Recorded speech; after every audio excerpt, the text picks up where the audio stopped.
day the Open. Fresh beer? Yeah, fresh beer. Miller Lights are my lunch beer. That hockey game.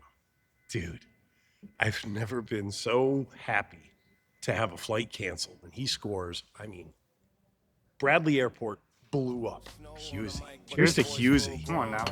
First goal since 1980. All right, let's get into it. Talking divots, yeah, no limit in it. Jack and Steve bring heat, we spin it. Talking divots, crowd stay with it.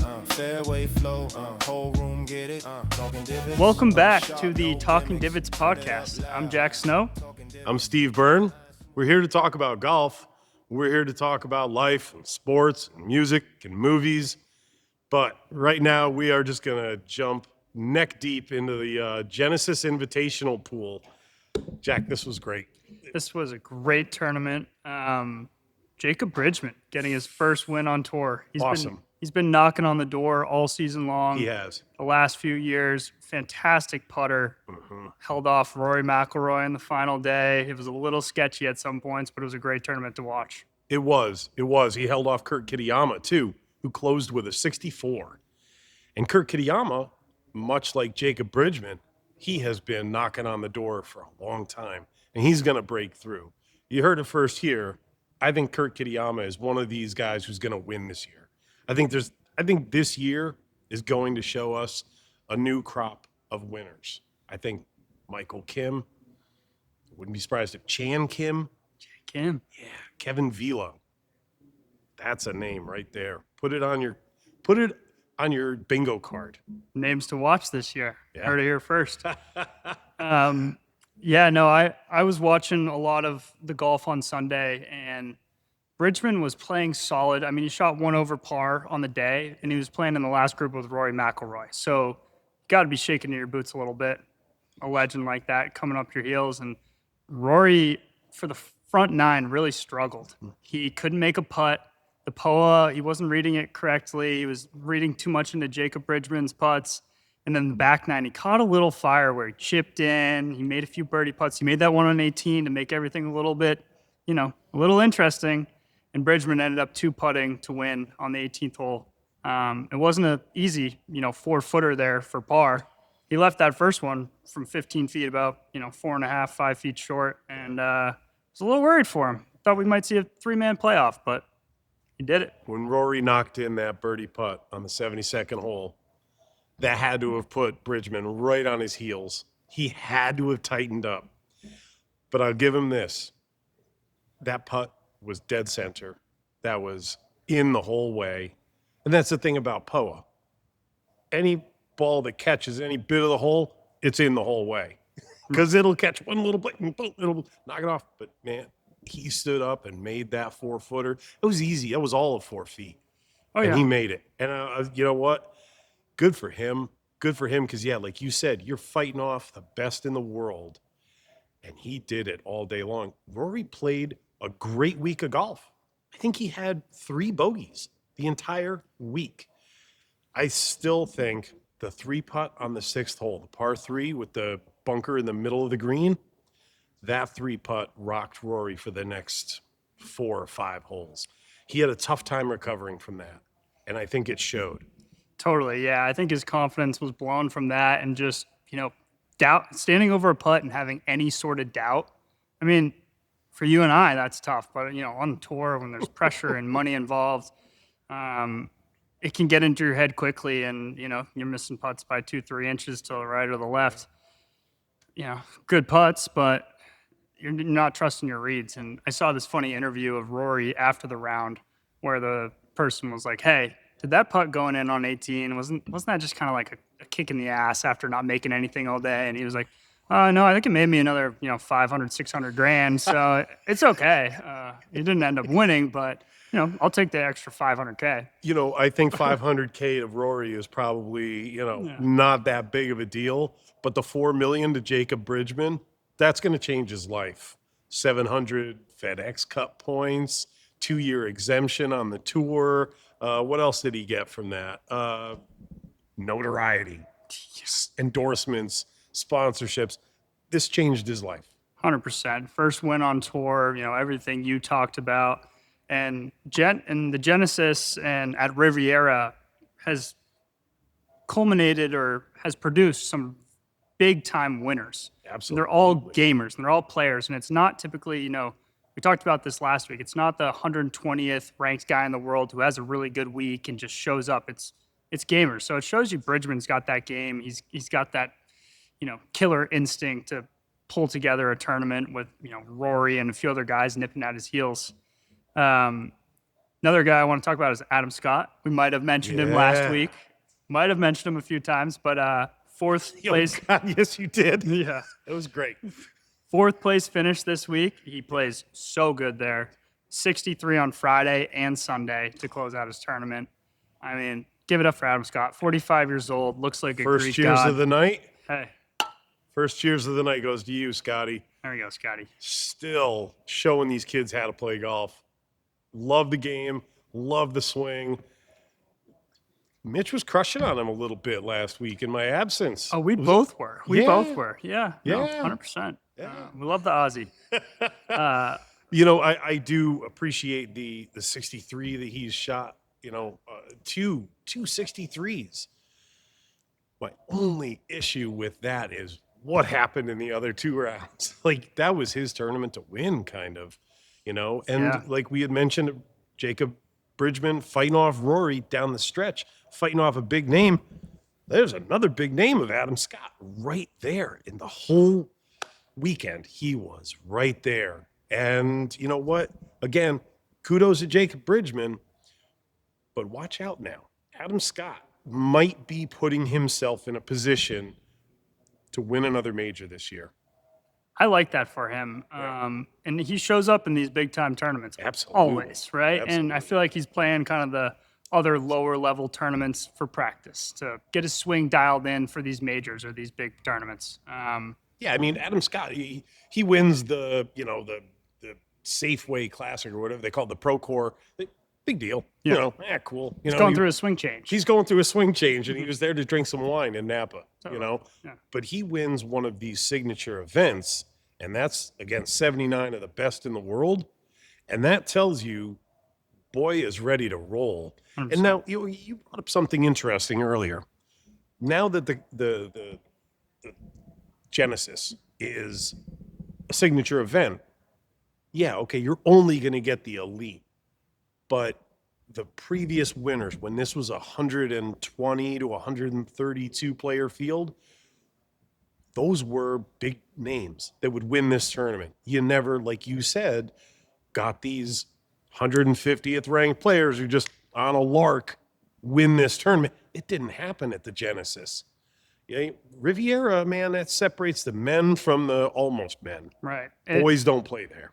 It totally does. And I think, the best golfers in the world have success there. And contrary to my point, I mean, Rory's still looking for his first win there. Scotty Scheffler still looking for his first win there. Tiger Woods never won there. Still looking for his first won win. yet. He just hasn't won yet. I wasn't able to place a bet on him last week. I looked and looked, but he didn't start anyways. But I thought the odds would be pretty good.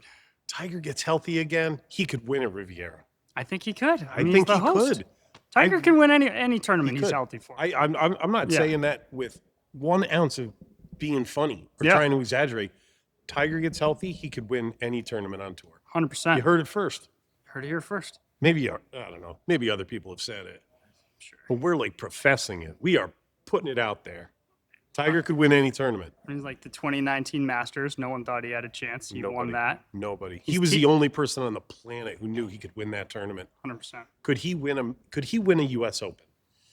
I think it would be tough for him to win a U.S. Open right now just because of the distance. I don't know what his T-ball is looking like right now. Pumping it. I guarantee you. You see him?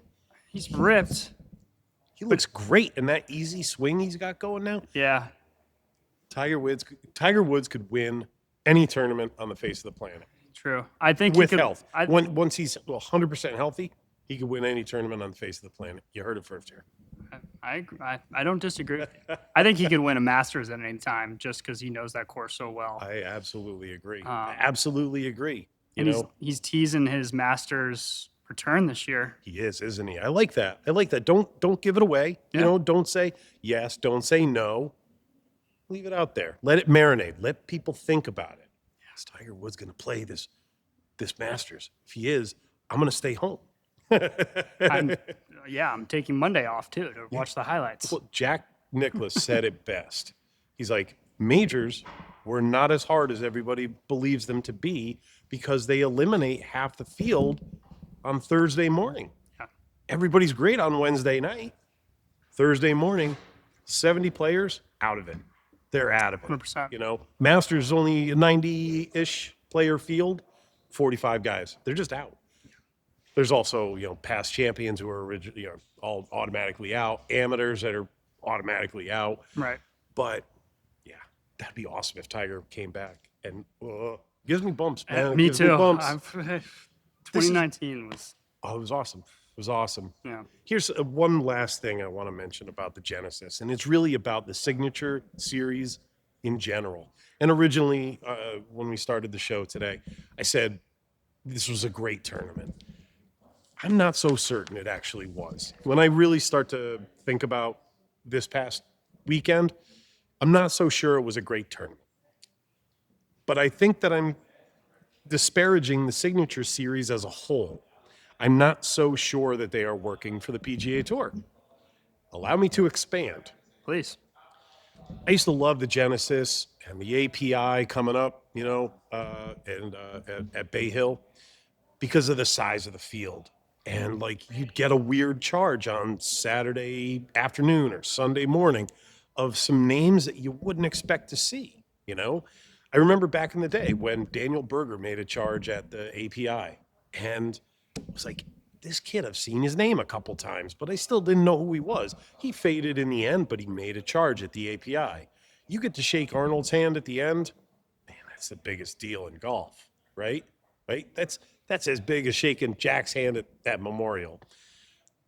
But now you've got the API, you've got the Truist. These are tournaments that have other tournaments running congruently with them that week, their respective weeks. But the Genesis, no concurrent tournament, right? What else is there? The Travelers, no concurrent tournament. I think that one's kind of a joke anyway, being it up in my home state. Connecticut. I don't think it should have qualified for a signature series designation. Yeah. I think it's a good tournament, really good tournament, amazing fan turnout, but I want to see 144 players in it.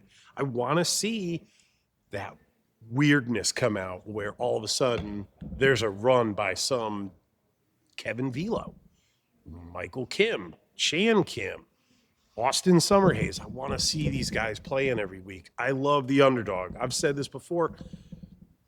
I just don't think the signature series is consistent enough, meaning some weeks they've got concurrent tournaments. Some weeks they've got cuts. This week had a cut. The Pebble Beach didn't have a cut. API, I don't think has a cut. I don't know. It might. This is the biggest stage in pro golf, and 8 tournaments a year are inconsistent. Yeah. I hear you on those points too, and I don't necessarily have a problem with the signature event and the limited size field because it's an honor, or you earn your way into that field, and you're going to make a ton of money no matter what. Which I think it's good for those players who might come in 70th without a cut. They're still going to get a payday and not have to worry about making it. What I didn't like about this week is the cut, because Jason Day, Justin Rose, Sam Burns, Maverick McNeely all didn't make the cut, Yeah. but they could have shot 62-62 on Saturday, Sunday, and top 10. Yeah. And I don't think that's fair. I get it. They cut maybe 20 guys, 15 to 20 guys, but I like, all right, this guy's in last place going into Saturday, shoots the course record on that day, and then is right back in the hunt. Yes. That's why you have a signature event. That's why you have all the best players in the world there, and you don't have a cut.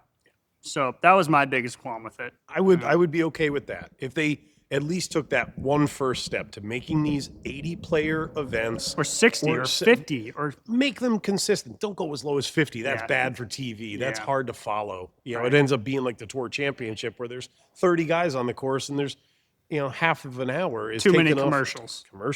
Commercials. They pay the bills great at the tournament championship, but you know what? It's terrible television. So I would just like to see more consistency with the signature events. I could then start to get behind them. I'd like to see them be 100 players as well. I mean, think of some of the players who don't get into these events. There's no real rhyme or reason why a 70th ranked player should or shouldn't be in the field at Pebble or at Genesis or at API. I want to see more consistency in who makes it, why they make it. Is there a cut? Is there not a cut? I want to see more consistency because I want to see these guys all going for, like you said, course records on Saturday, Sunday. Hey, I'm last place. I'm just going to go for every pin. Hey, that'd be fun as hell if it worked out. They were throwing darts in Pacific Palisades. I want to see that, man. I want to see guys having to sweat out 3-foot putts at on Poa Annua. Amazingly fun for us. Nerve-wracking as hell for them.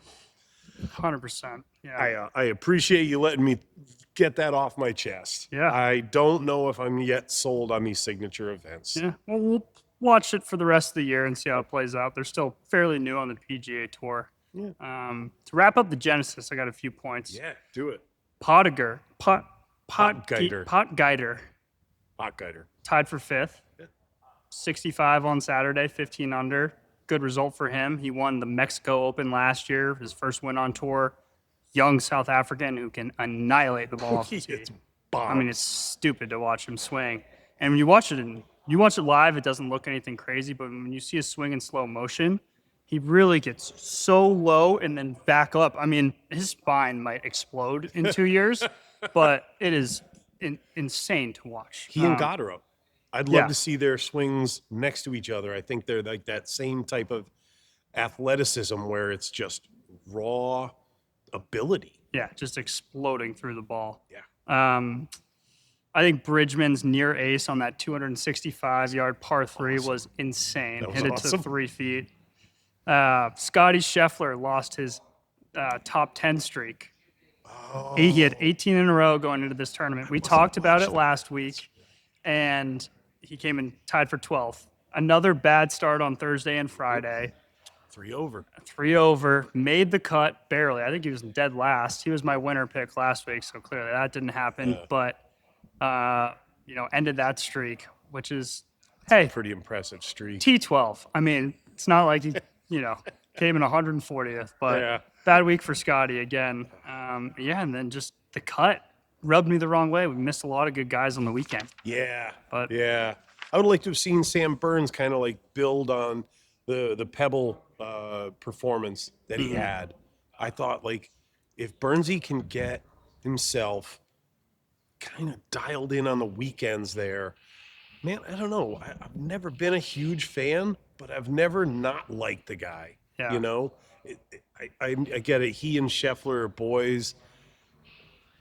I would like to see them be able to, put together a 2-man team for the Ryder Cup that is scary. Yeah, But Burnsy's got to make more cuts. he does. I've always loved Sam Burns just because I love watching him putt. I mean, he is a great putter. phenomenal putter. Great and when he's putter. on, he's top 5, top 10 Wow. any given week. And, his ball striking is good. He doesn't really have any flaws in his game. I think he just needs Solid to put it ball together. striker. Yeah, just needs to put it together. Solid ball striker. It's tough to win on tour. Very tough. I mean, Dude, that's it in a nutshell. Yeah. It is. It's when you look down the murderer's row of who doesn't make the cut, and you made this point earlier. Burnsy didn't make the cut. Rosie didn't make the cut. Who else didn't Jay make the Day. cut? Jason Day.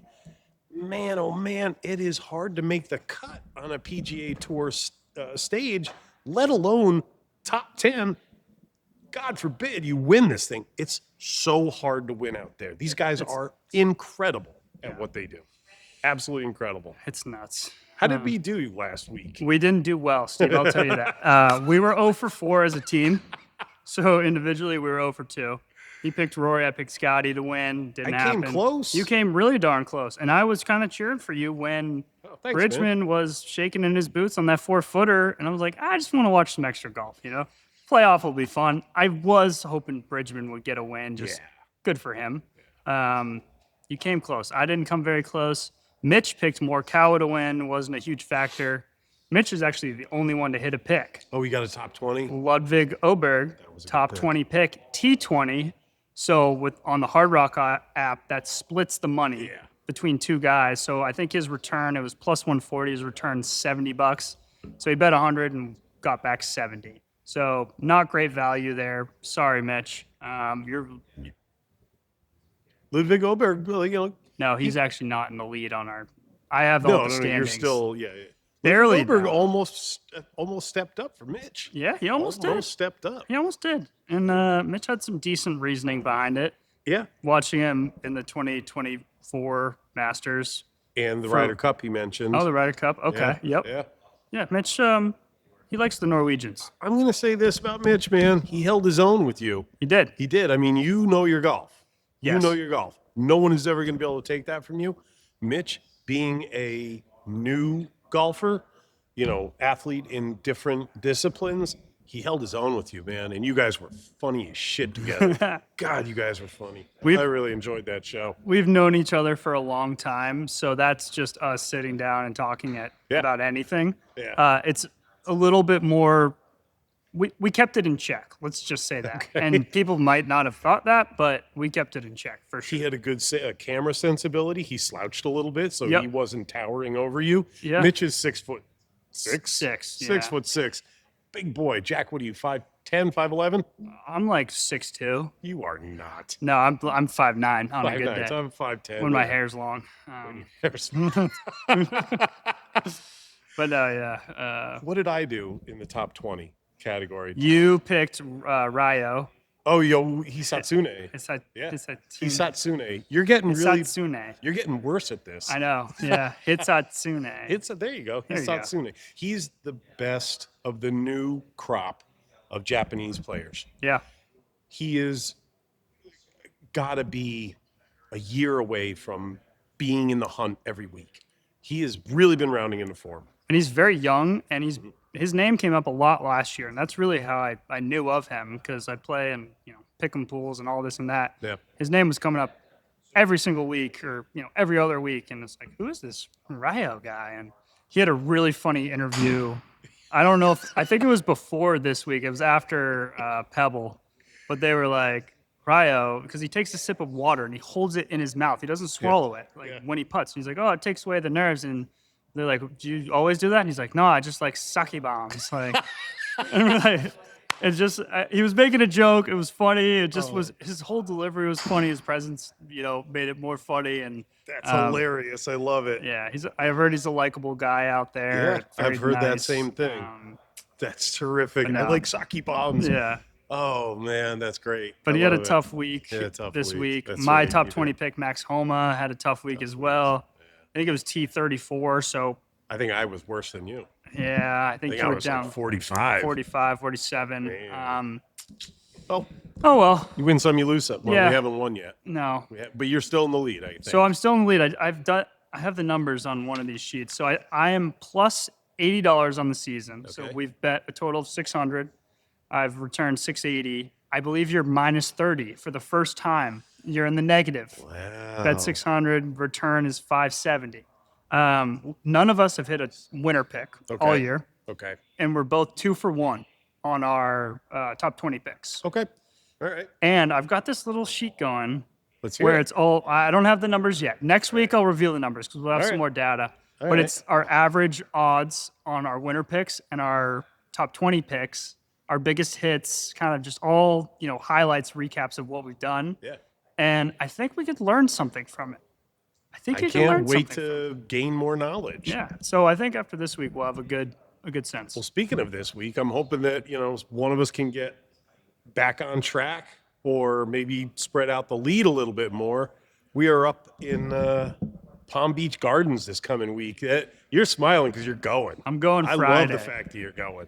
I'm love it. excited. I'm excited. I applied for media credentials. Yes. Haven't heard back from the tour yet. Hop that fence, baby. I'll be jumping fences for sure, streaking, all of the above. Don't do that. That's your family legacy I'm on the not going to line. do it. I'm not going to do it. I'm a respectable human. I'm not going to make any noise, but I'm going with a buddy. We've got the tent service, so we food and drink, and then we're going to walk, the course and follow a few players. Never been to a PGA Tour tournament in Florida, and I also haven't been to a tournament in about 12 years. It's been a long Really? time. Oh, this is a great one to go to. Yeah. Not the easiest golf course to get around, right? But there are places that you'll be on the property where you can see 5, 6, 7 different holes. I really like 18. I think 18 is amazing. 17 is great for 17. The same can be said for 15. You can see a little bit of 16 from 15, but not much. But I like the front 9 there. I think 1 is a really, really cool hole. There's only going to be, 100 people on 1. So that's pretty cool in itself. But you can also see 2. You can see 18. You can see parts of 17. That's a really cool aspect of this golf course. 6 is very cool because you could see 5 coming in. I think you can see 13 going out. You could see 8, 9. Excellent golf course for viewing.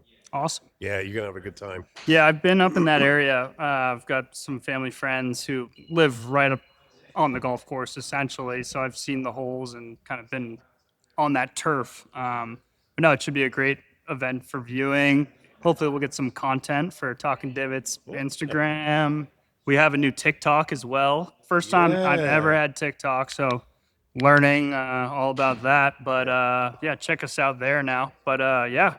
We're at PGA National, the Cognizant Classic, formerly the Honda Classic. For a long time, For the a Honda long Classic. time, That was yeah. like one of the longest running tournaments or tournament sponsors on the PGA Tour. Right. I don't know why that sponsorship went away, but I'm sure the fine people at Honda had their reasons. I think the Cognizant has been a great tournament since the Honda. It's an amazing facility. Great place to stay and play and goof off and just go to the pool. Amazing pool there with like 4 bars in it. That's a fun place. So for this tournament, what type of profile player do you like? Because every tournament, Torrey is a long course. Bombers who are accurate off the tee. For this type of golf course, who do you like, and what do you think the winning score will be? If you're asking me who my favorite is, and I hope that's what you're doing, because Let's if do it. if I have to marinate over this anymore, I might chicken out. Let's just do it. I'm picking Daniel Berger as my favorite, and I'll tell you why. Florida kid, completely unafraid. He's back. He's healthy. I love every aspect of his game. It's a swing, or at least hand positioning, that you couldn't teach. It's just he was born with that. He's deadly accurate, and it's a golf course that requires accuracy. That is going to be some of the juiciest rough they play all year long. Overseed, rye, nasty, gooey, thick. Got to hit fairways. That kid can find fairways. Tucked pins, he's not afraid of one of them. And a very good putter. It's kind of a home game for him. I think he's from Central Florida. Yeah, I think Jupiter area. Jupiter. Yeah. Right there. Right there. He knows this golf course. I'm going Daniel Berger. I like it. I have some stories of some buddies who grew up playing with him and his younger brother in the Jupiter area, so definitely a home game. He came out on tour so strong, and then he had that back injury that set him out Was he for. back or was he wrist? Or was Oh, it might be wrist back. I don't know. I get them and Jason Day. They both have wrist backs, but Yeah. he was out for like a year almost. I mean, but he's been trending in the right direction. I was looking at him a lot. My pick this week, my favorite, is Shane Lowry. Very good. He's the highest ranked player in the field. It's kind of an obvious favorite if you look at the field size. It's sort of a weaker field, but we'll touch on that more. But I like Shane because, one, he lives in Jupiter now. Oh, he It's does. also a home game. That's where he practices on that grass. This course, like you said, requires accuracy, I think, off the tee and in approach shots through the bear trap, not hitting in the water, making those big numbers. I trust his golf swing. He can flight the ball. He's from Europe. He's used to high winds. It's been cold the last few days down here. Yeah. It's going to get hot. I think the winds are going to pick up a little bit over the weekend. Of course, it's going to dry out. I think it's going to play tough. Not a lot of rain, so hopefully it does. It's not too soft in a birdie fest. But my winning score prediction is 16 under, which is Okay. kind of low. The last few years, Sung Jae won in 2021 at -6. But then, last year, Highsmith won. I think he was -19. So there's been a big variance, and it's definitely condition-based. Yeah. I think the winds are going to pick up, and I don't think they're going to have that soft of a golf course to. I let you go first there with the winning score because I think you set good barometers there. I'm going to go again with a stingier finishing score. I'm going to say 13. Yep. 13 under, I think, takes this tournament. And I think it's Daniel Berger. Heck yeah, as the favorite. Who's your dark horse? My dark horse of the week is Will Zalatoris. Yeah. He is a player that, once again, has struggled with injuries and came out on tour and was in the top 10 a lot. He was in the top 20 a lot. Has a lot of game. Once again, back, wrist, I think back. He's back, yeah. And it was locked up all last year. He couldn't, really make a tough finish or a strong push or get any momentum going. But when he's healthy, I think he can win anytime he's in the field. Dude almost won the U.S. Open at Brookline. Yep. I mean, one putt away. He missed one putt that I talked about last week that I made on 18. It was like a 20-footer. I swear to God, the pin was in the exact same spot. It was a Probably 20-footer from, the top right portion of the green, downhill, right to left. I made it for birdie. So you're He better missed than Will Zalatoris. 100%. Yeah, 100%. Willie Z, one-on-one match anytime you want. Oh, please let me I be want there. 35 strokes. Please let me be there. Yeah, he's talented. He's talented, and his putter is his biggest thing because he's a ball striker. I've seen him hit some really bad putts. Takes it away. It's shaky. It's kind of scary to watch. But he makes them. He makes them. When He's been known to have the eyes on him when he's put, but he still gets that ball in the hole. Man, I can't say that I was rooting for him to make that putt on the 72nd hole at Brookline, but if it had gone in, that would have been a hell of a playoff between him and Fitzy. Yeah, Fitzy won that thing though, baby. Can't take it away from him. Do you want to know who my dark pick is? I want to know. I want to say that. All right, my dark horse is maybe even an unknown. Yeah, Yeah, I read it before. Sudarshan Yelamurahu. And I will tell you why. This Canadian player has been on everybody's radar for the last 8 tournaments. Even back into the fall season, I believe. Towards the end of the fall season, I started noticing this guy's name. Great player, and he has been right there. Just, I think his biggest problem is he's young, and he doesn't have the experience on these golf courses. Is he going to play this golf course well? I don't know. But one thing I can tell you is he doesn't have the scar tissue to make him afraid. And I think if you can see this guy on Saturday, if his name gets mentioned, that means that he's within 5 or 6. Watch out.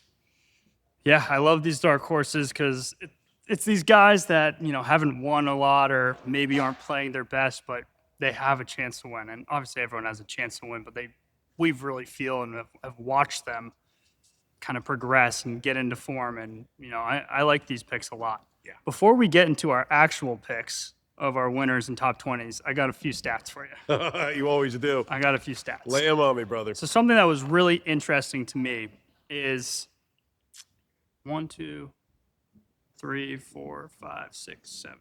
Jack is counting. 6 out of the 7 last winners at the Honda or Cognizant Classic were first-time winners on the PGA Tour.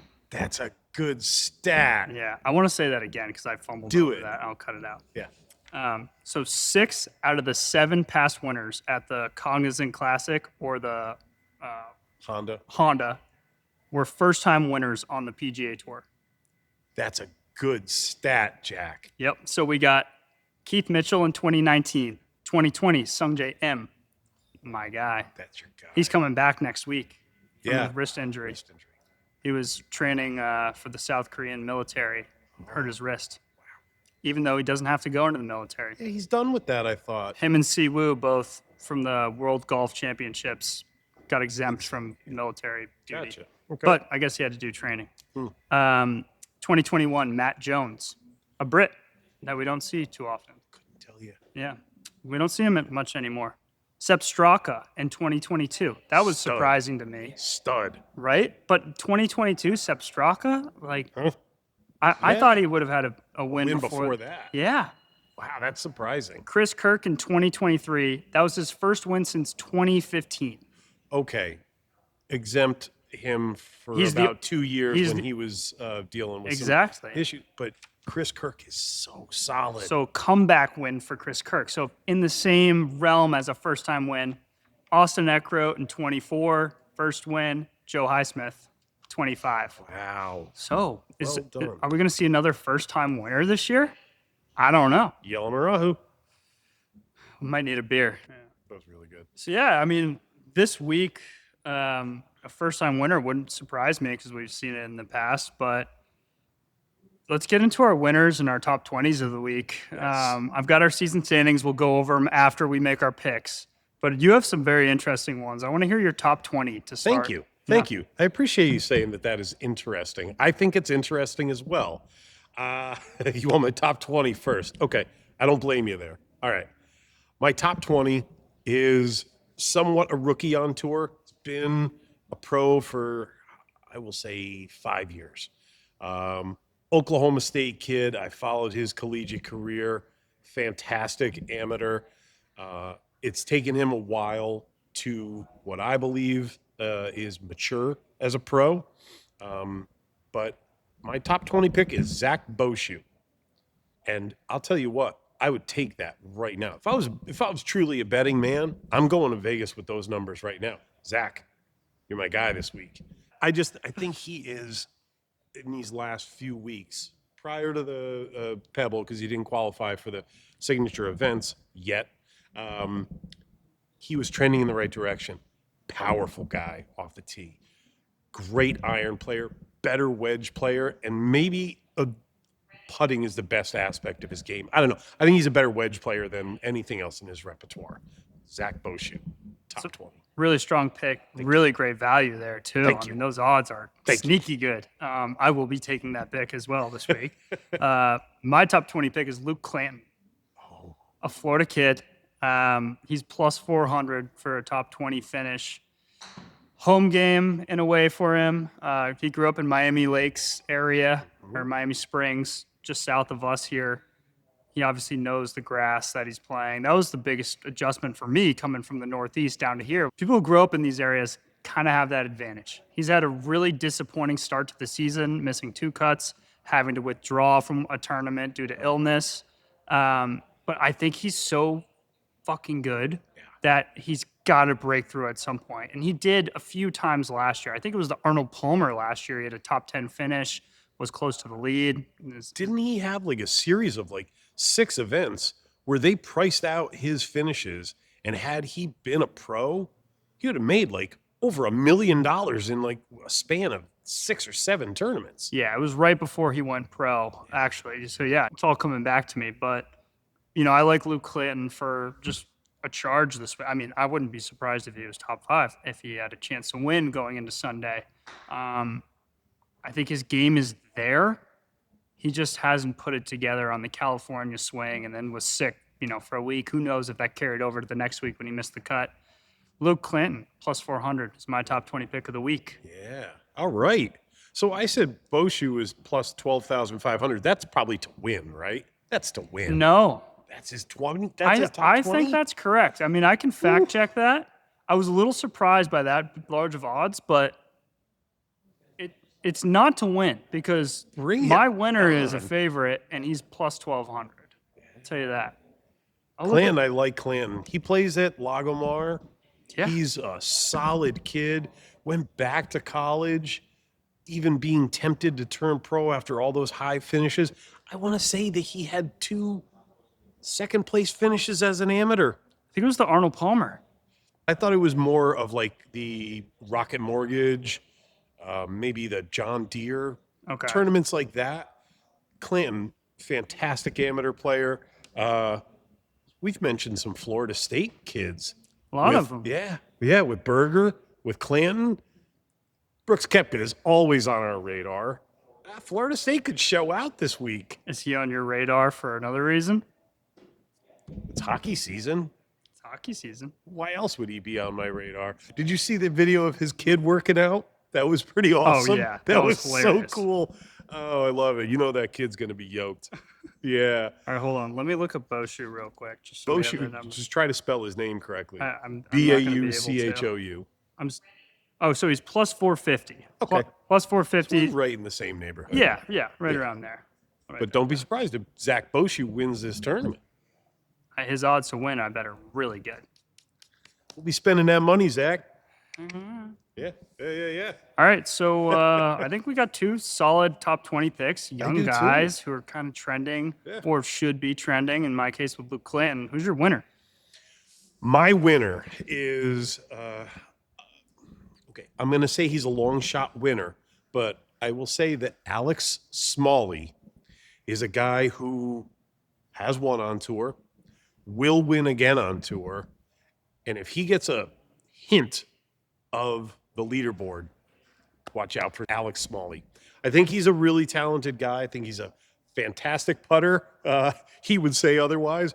A guy who has won on tour by putting one-handed, a guy who has won on tour during the same tournament putting cross-handed, and he switches it up. He's just got these. He's a guy who wouldn't surprise anybody else on tour if he beat them all this week. I agree with you there, Steve. Yeah. Surprised you didn't go with your guy, Eric Cole, Florida guy. Yeah, Florida guy. I looked at Eric Cole, and, it just hasn't been his year this year so far. Yeah. I don't think he's rounded into form yet. Do I think he could pull off a hometown victory? No. Sorry, Eric Cole. He just hasn't been rounding into form. I think if he was in form, he would be right there for me. And I did look at him. I really did. Sure. Who's yours? Who's your winner? It's not that much of a reach because, Steve, we are 0 for 6 on the season on our winners picks. My winner's Shane Lowry. Yeah, I love Shane Lowry. He's plus 1,200. Winners odds are always very long.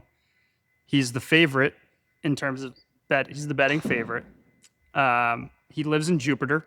So once again, he knows the grass. He practices there all the time, just up the road from Palm Beach Gardens. I think, this course is all about keeping it in the fairway and hitting good approach shots. And, you don't have to stuff it to 5 feet every time. But he can. But if you put it on the green and give yourself a chance for birdies, you got a good chance to win this week. He's not going to make the mistakes that I think a lot of these young guys trying to get their first win, even though it's happened in the past, are going to make this week. I like Shane Lowry a lot just because he's a big name. He's a big presence. Something surprising, he's only won 3 times on the PGA Tour. Wow. The Open Championship is not a PGA Tour event. No, right? that counts. That does into count. that. Okay. 2024 Zurich Classic with Rory. Team event. With Rory, and then he won, I don't know, sometime in 16. But I was shocked by that because It's remarkable. only 3 wins on tour. I want to party with Shane Lowry. I do too. I Yeah, hope he like, wins so we can party with him. You're going to be there. Yeah. Yeah, I'm not going to be there. Like, I want to just run into Shane Lowry at a pub, and I don't think that's a stretch. I don't think it is, I think- especially on Sunday. If he wins or has a good finish, I'd rather run into Shane Lowry on a Saturday when he's missed a cut and be the guy, be like, you're going to be okay, buddy. Come on. This pint's on me. And hey, I think Shane Lowry and I could be best friends. I think you guys would have a great time. I I think- think he'd also look at you and be like, I'm going to be okay, Steve. Yeah, he would be. He would be I okay. didn't even make this cut. I've got a Strixon sponsorship. I'm Yeah. one of the best players in the world. I haven't bought a drink in God knows how long. Yep. I'm a continental favorite when I go back to the European Exactly. tournaments. Good pick. Yeah, Really good pick. I like him a lot this week. And just to give a little recap on our picks, Steve and I are both 0 for 3 on our winners picks. It's hard, all right? It's hard. It's a big field. Sometimes we take some long shots. Sometimes we take some favorites. We are both 2 for 1 in our top 20 picks. Yeah. So cheers to us for Cheers that. to us for that. That's where we've made our money. Dude, drink. Fuck. God, you're not superstitious, are you? No, I'm not.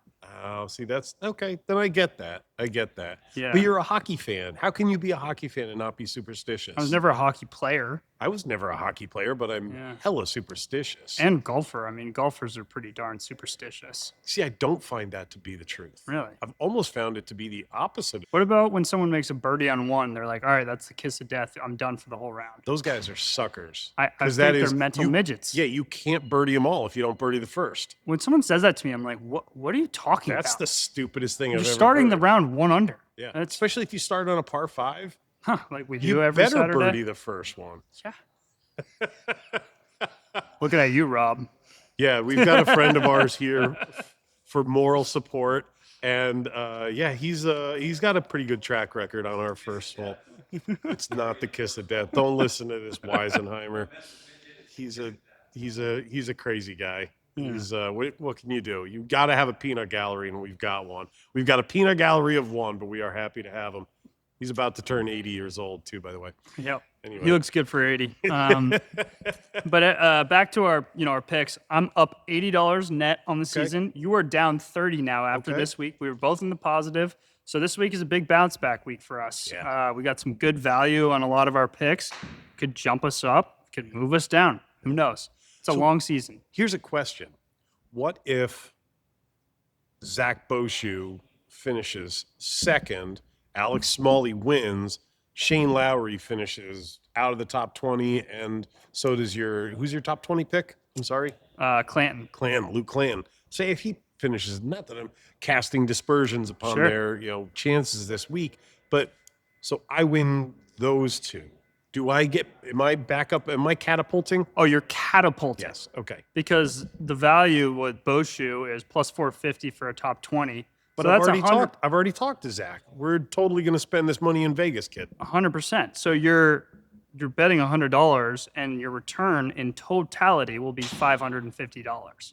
So then you go plus 450 on the weekend. And if your winner Smalley picks, I don't have his odds in front of me, but those odds are going to be around 2,000. So it's $100 to win a good I'm chunk not so of sure change. that Alex Smalley is ready to go party in Vegas anymore. I think he's kind of But a hey. family guy now, but you never know. But Zach, you still got that OSU plane. Let's go. Yeah, and we're living and dying by our top 20 picks this year, and I think as a bettor, that's the smart thing to do. You can't really rely on winners unless you're betting on Scotty Scheffler every week. You're going to hit about half of them, and that will be a good return at the end of the year. Scotty's just got to have a good Thursday. He just needs to start out well. It's Yeah. interesting, but all right, we ready to go outside the ropes? I'm totally ready to go outside the ropes, man. All right. I've been ready for this one for a while. I know this is a good conversation we've been leading up to. We're gonna go back and forth here a little bit, Yeah. and it's our top 5 bands of all time. And we use bands as a term to encompass, a singer, different instrument players. It's not a solo vocalist, even though I might have a few controversial picks. Not many. You said you wanted Celine Dion. I said you couldn't put Celine Dion. That got shut down, That as got well shut as down. Britney Spears. Don't you dare knock Britney. I didn't, but you didn't let me pick her for Well, a yeah, I band. mean, it's like saying, the best party schools in the world, Florida State doesn't get ranked with those other schools because they can't compete against the amateurs, right? Right. Britney Spears, Yeah. top of the food chain. I love Britney Spears. I love Britney Spears. All right, So we'll go a little snake draft style. So you or me. You or me. Why don't you start? Let me start. All right, I'm happy to start. I've been brimming all day. My favorite band of all time. 5. You want to go bottom to We top? got to go bottom to the top. I don't know if I've got I don't know if I can do that to anybody else, but I got to do that. I think so. We got to build it up. That's rough to do because I got to go Metallica with my favorite band of all time. That is really hard for me to do, man. I didn't know I was going to have to sell them out like that. But Metallica, 5? 5. And I will back that up by saying I've been a Metallica fan since 1985, 86, when I was 14 years old. Nobody else who I was going to school with knew who Metallica was. And I remember hearing their first full-length album, Kill 'Em All, and thinking, I've never heard anything like this in my life. I've got to hear more. And their next album, Ride the Lightning, was just as good, if not, it was better. It was better. And then maybe their seminal album, Master of Puppets, came out in 1986, I want to say. And it still hits me right between the eyes whenever I put it on. Battery, Master of Puppets, just like these songs, just like they own me. Master of Puppets, amazing album, but they've got, so many more great albums. Even the Black Album, which kind of made them like they were getting older, they were turning the tide, and they became a rock band. Before that, they were a metal band. They were the metal band. Metallica, my number 5. Solid. I know a few songs, not too many, but Okay. no, it's You music did history. me dirty there, going 5. That was Well, that's how you got to do it. You got to build it up.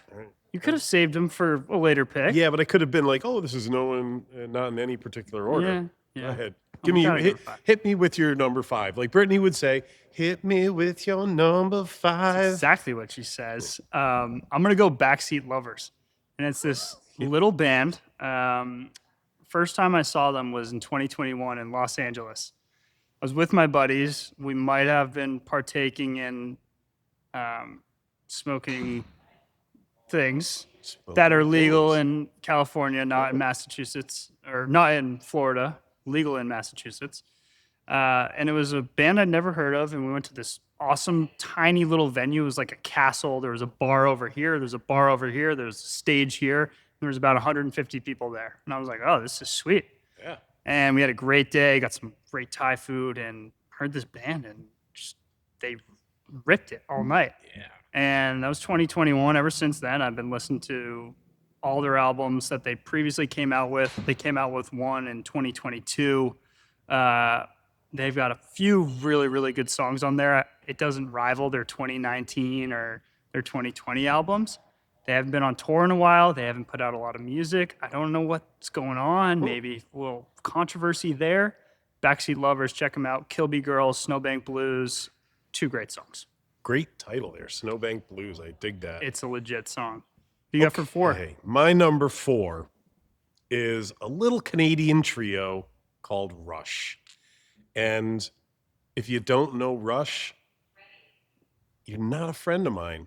Like, they are just people who know Rush will fight until they're burger for that team, for that band. They are right now just getting back into it. The greatest drummer of all time, Neil Peart, passed away a few years ago, maybe now at this point, and they have yet to replace him. I believe they have replaced him. So the surviving members, Geddy Lee, Alex Lifeson, they are now planning to get back out on the road. Some of the greatest prog rock ever recorded. Yes was a great prog rock band, but they never recorded an album like Moving Pictures. That album, to me, it still resonates so much. I want to say it was 1984, 85, somewhere in that neighborhood. Tom Sawyer, YYZ, Red Barchetta, just some of the best rock songs ever recorded by one of the greatest bands. 3 unbelievably brilliant musicians. Rush. Shout out to them. My number 4 with a bullet. At number 4, I have Goose, newer jam band, actually from Connecticut, from the Northeast.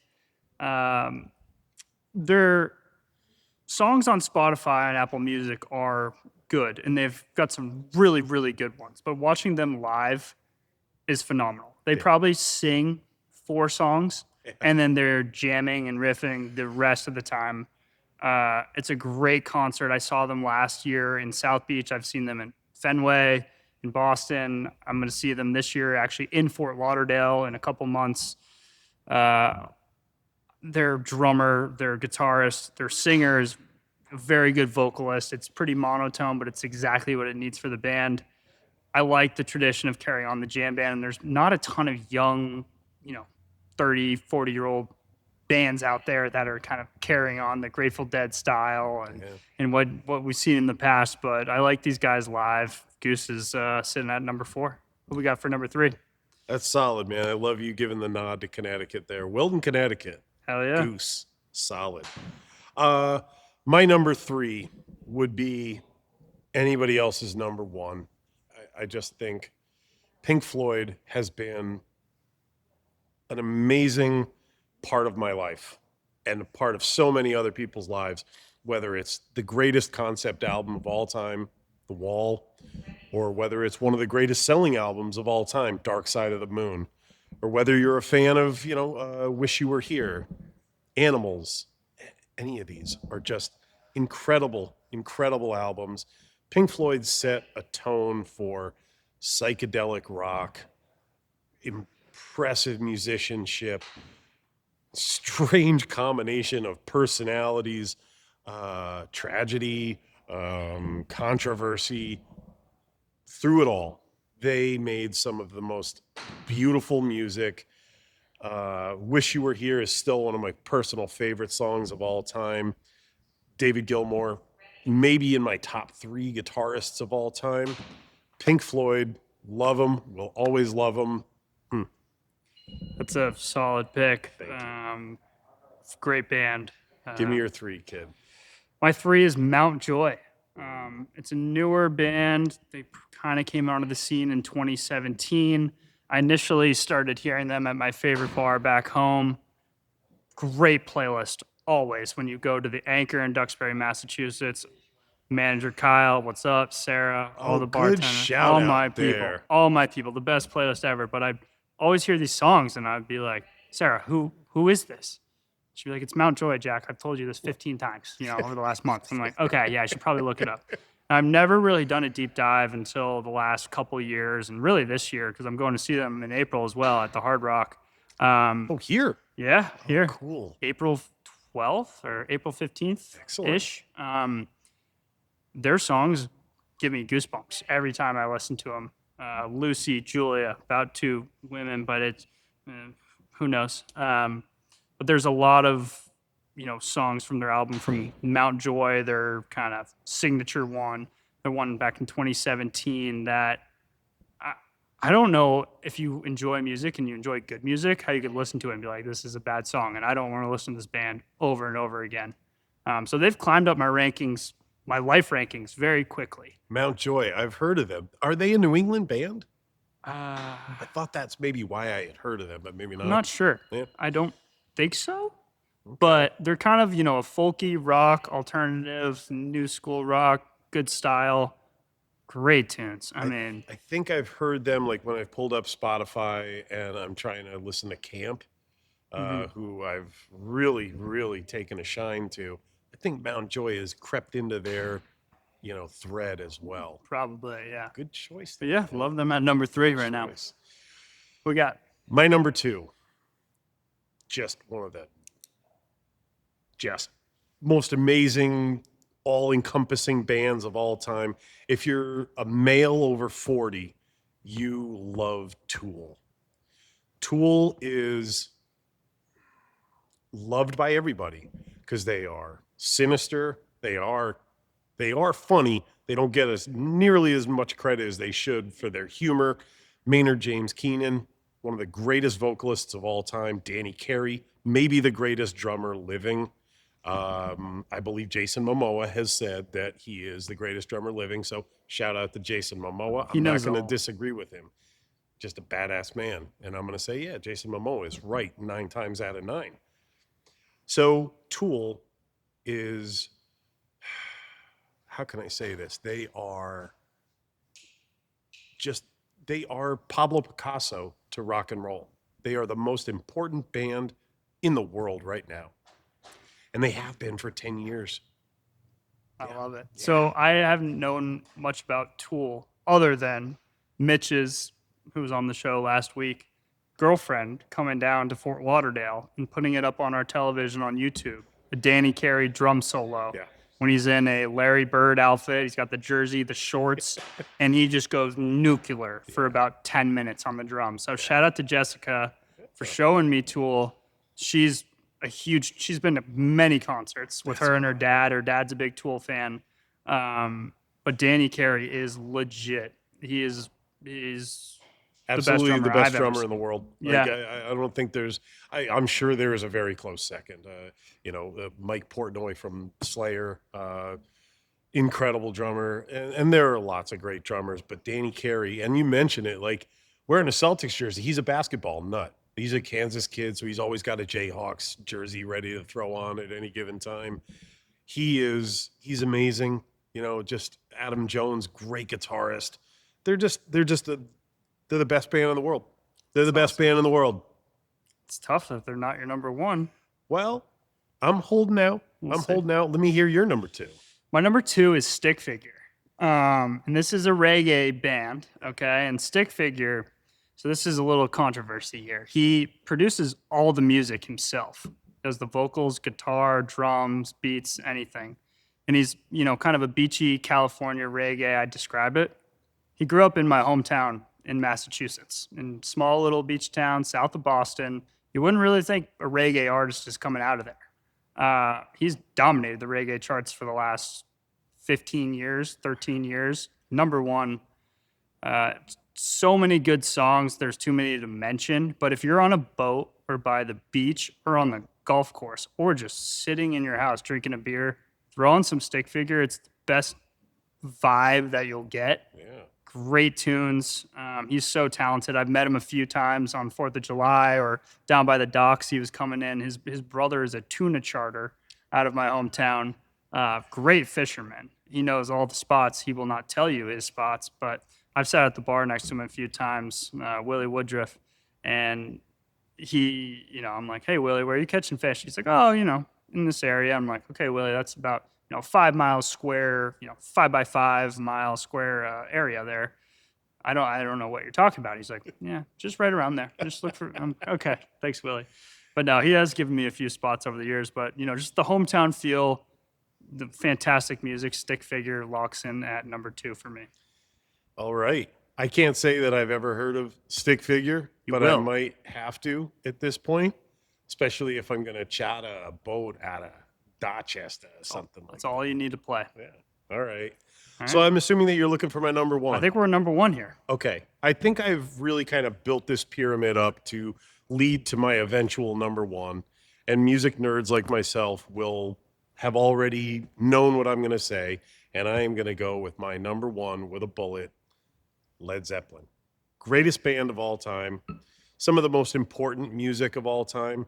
Some of the most important musicians of all time. 3 of them still going strong. John Paul Jones, the anchor of that band, who's still going. John Bonham, the greatest power drummer of all time. Robert Plant, maybe the greatest vocalist of all time. And Jimmy Page, I've always felt that Jimmy Page was the best sloppy guitarist of all time. Not like he's playing with oven mitts on, right? Nobody's ever going to say that Jimmy Page is like accurate, like Brian May from Queen is accurate. Steve Vai is accurate. Nobody's going to say that about Jimmy Page, but Jimmy Page makes you feel weird in the best way possible. The way he bends notes, the way he uses an instrument differently than any other guitarist, I think, who's ever lived, qualifies Led Zeppelin for everybody's favorite band of all time, number 1 band of all time, greatest band of all time. You don't even have to, I know your number 1 band is going to be it's not going to be, but mine, Led Zeppelin. Yeah. Let me hear your number 1, kid. My number 1 is Dave Matthews Band. I'd never met someone who didn't like them until this year, which is actually Jessica, who showed me Tool. So she's obviously got a style, but I was appalled, and I didn't necessarily approve of the relationship between my roommate and one of my best friends and her at the time. I've since grown to move past that, and we accept her now. But It was a tough pill for me to swallow because I've never heard a song of his that I do not enjoy. I think he's one of the most talented vocalists of all time. The way he can go from like raspy, like to like his high, hitting those high notes. It's very tender and whatnot. And I think the coolest thing about him is for me, his two favorite albums. For me, my two favorite albums are Crash from 1996, 2 years before I was born. Every single song on that is phenomenal. To Walk Around the Moon in 2023, those are my two favorite albums. And just that span of time and everything in between, I think is fantastic. But those are my two favorite by far. I think they have his best songs of all time on them. And just doing it over that range is unbelievable. And he wrote Walk Around the Moon during COVID. And he rented out this little music studio where he'd go out in the woods and take a bunch of mushrooms and just come up with these songs. And they were beautiful. I mean, you don't know if it's about World War II or about COVID and singing from the windows and everything's different and blah, blah, blah. I think just his talent as a musician, as a guitarist, the band he plays with is phenomenal. Dave Matthews, till I die. Well done, man. I can respect that number one pick. I got to see Dave Matthews at the Greek Theater on the Cal Berkeley campus when I was living out in California. And it was incredible. It was after his horn player had passed away. Was a horn player or a saxophone? I think he was a saxophone player. He had passed away. And so now they had a zoo on stage. Now they had like 10 people. And they were phenomenal. They were absolutely fantastic, and they were fun, and they were funny, and they were engaging, and they were youthful, even though they had been touring for 35, 40 years at this point. That's awesome. But once their show started, I was reminded of the first time I heard them, and it was 92, 93. And a friend of mine was going to school at University of Virginia, and where they got their start in the Charlottesville area. He said, you got to hear these guys. They're really, really good. And it was their EP. It was before Under the Table and Dreaming. And I can't remember what it was called, but I listened to it. I was like, ooh, that guy's a really, really good guitarist. And then I got into his vocals like you had mentioned. And then I noticed the drummer is like killing it. Insane. I was like, holy shit, who's this violinist they've got? And it was deep dive. And I've been a Dave Matthews fan my whole life. My whole last 35 years of life. Yeah, good job, dude. Cheers you to did that. good. You did Great. good. Very different lists. 100%. Very I think it's different good. We have lists. a different perspective here, and Yeah. make a little clip of this and put it out. And I think people can resonate with both of us. Yes, I mean, mine's way better. 100%. All right, so Steve, let's talk about our divot of the week, which is pretty obvious. I've been dying to talk about this, man. I've been like, this is just the happiest I've been in the last 40 years. The U.S. women and the U.S. men hockey teams both winning gold against Canada, both 2-1 victories in overtime. Come on, give it up. Biggest cheers we've had on this show so far 100%. goes out to the U.S. women and the U.S. men's hockey teams. 100%. Awesome. The men winning for the first time since 1980. Yes. The miracle. We talked about it on a few shows ago, but Is this the women's first? I think it is. I didn't look it up. I think it's the first U.S. women's gold medal. It's remarkable. It's incredible. It's incredible. They played flawless hockey. They played truly flawless hockey. That goal to end it, though, that toe drag was like, it was a ballet. Like, it was just so beautifully timed. Defenders like couldn't get to it. Goalie was stupefied. Incredible. But Husey, baby. Husey. Getting his teeth knocked out with like 6 minutes left in the third period. We didn't know if he was going to come back in, and then scores the game winner in overtime. And what a moment for that kid, too. Dude took the last penalty of the game, though, like that stupid little tripping penalty. Oh, he high-sticked the guy. He gave it right back to him. Oh, did he get up there? Oh, yeah. Okay. Oh, Yeah. Okay. Which, good for him. I mean, he got his, But he got 2 minutes, Yeah. whereas That was amazing. his offender got 5. Yeah. And they killed that thing off. I was like, gosh, they don't have it, man. They don't have it. When Husey scored that goal, man, they pumped it back to him, and he just buried that bitch. That was unbelievable. I was in Bradley Airport, and my flight had gotten canceled, and I am now without a flight. This is that storm that just ripped through our former homeland and repainted it white. That was the greatest thing. Getting that flight canceled made me so happy because I got to watch it with 400 strangers, and that place just went absolutely Vesuvius when Husey scored that goal. I mean, strangers hugging each other. There were 3 guys who walked in to the bar that I was in. Once they walked in and they sat down, I was like, those guys are from Massachusetts. I guarantee you those guys are from Massachusetts. And I think I texted you. They were from like a rival town of yours. And I told them that I did a podcast with a guy from Duxbury. He's like, what a pussy. Yeah. But once they came in and they sat down, I was like, those boys just changed it. That's a vibe coming from them. We're going to win this fucking game. Husey pumps it in, and I ran right over to them, and I was just like, you guys did this. Oh, it's amazing. It's amazing for our country. Bumps, baby. Yeah, I was going to wear the O'Callahan sweater again tonight. I didn't have the chance to pick it up. But first, medal for the men since 1980, since that Marigold team.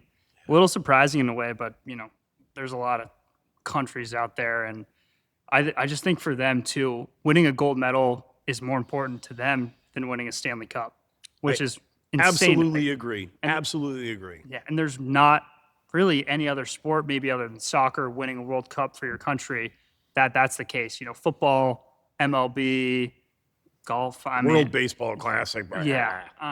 So just those guys, I can't imagine the amount of beers they've drank since they've won that. I saw videos of them down in 11 in Miami when they flew back here. They went straight to Miami and were partying there all night.